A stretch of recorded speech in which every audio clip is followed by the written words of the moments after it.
¿Cómo afecta la pesca excesiva al mundo acuático y cómo salvarlo? ¿Qué es la pesca? La pesca es la captura y extracción de su medio natural, de los peces u otras especies acuáticas, como crustáceos, moluscos y otros invertebrados, además de mamíferos en el caso de culturas orientales. La pesca deportiva es la actividad pesquera que se realiza por ocio o competencia. El motivo es lúdico o diversión principalmente. La pesca artesanal es un tipo de actividad pesquera que utiliza técnicas tradicionales con poco desarrollo tecnológico. La pesca industrial emplea las técnicas más avanzadas desde el punto de vista tecnológico. Tiene como objetivo obtener un gran número de capturas.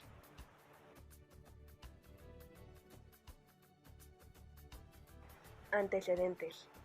La primera sobrepesca se produjo a principios del siglo XIX, cuando los seres humanos, en busca de grasa para el aceite de las lámparas, diezmaron la población de ballenas.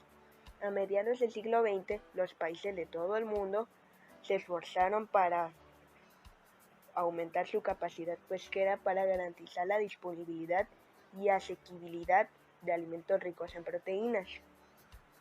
Las políticas favorables, los préstamos y los subsidios generaron un rápido aumento en las grandes operaciones de pesca industrial, que rápidamente suplantaron a los pescadores locales como la principalmente fuente de alimentos marinos del mundo. Estas grandes flotas comerciales eran agresivas, recorrían los océanos del mundo y desarrollaban métodos y tecnologías cada vez más sofisticadas para encontrar, extraer y procesar las especies. Los consumidores pronto se acostumbraron a tener acceso a una amplia selección de pescado a precios asequibles.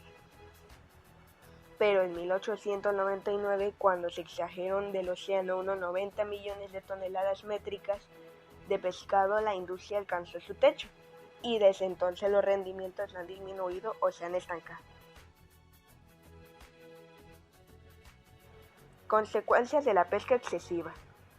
Ante el colapso de las poblaciones de peces grandes, las flotas comerciales empezaron a adentrarse en el océano y a descender por la cadena alimentaria en busca de capturas viables. Esta llamada pesca a la baja ha provocado una reacción en cadena que está alterando el antiguo y delicado equilibrio del sistema biológico del mar. Los arrecifes de coral, por ejemplo, son especialmente vulnerables a la sobrepesca. Los peces que se alimentan de plantas mantienen el equilibrio de estos ecosistemas comiendo algas, manteniendo el coral limpio y sano para que puedan crecer. Sin una regulación que las frene, la industria pesquera ha caído en una sobrepesca y prácticas pesqueras destructivas que han acabado con los océanos. De acuerdo con la información recopilada de Greenpeace, la pesca de demasiados herbívoros, ya sea intencionada o como captura incidental, puede debilitar los arrecifes y hacerlos más susceptibles a ser devastados por fenómenos meteorológicos extremos y el cambio climático. Los equipos de pesca y los desechos también pueden destruir físicamente los frágiles corales que constituyen los cimientos de los arrecifes.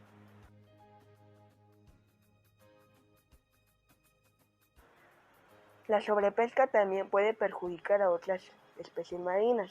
La pesca de arrastre, un método en el que barcos tiran enormes redes tras ellos al agua, arrastra algo más que camarones y atún rojo.